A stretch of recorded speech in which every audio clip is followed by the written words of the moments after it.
Find the value of angle x. We are given that CA equals CB, so triangle ABC is isosceles. The angle at C is 70 degrees, so angles A and B are equal. Together, angles A and B make 110 degrees. Therefore, angle A equals angle B equals 55 degrees. Now compare triangles ADF and EFB. From the marks, AD equals FB and AF equals EB. Also, the included angles are equal because both come from the 55-degree base angles. So triangle ADF is congruent to triangle EFB by SAS. Thus, the matching angles are equal. Let them be I and J.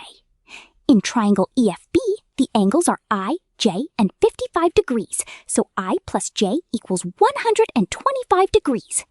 At point F, the straight angle is 180 degrees, so x equals 180 degrees minus I plus J.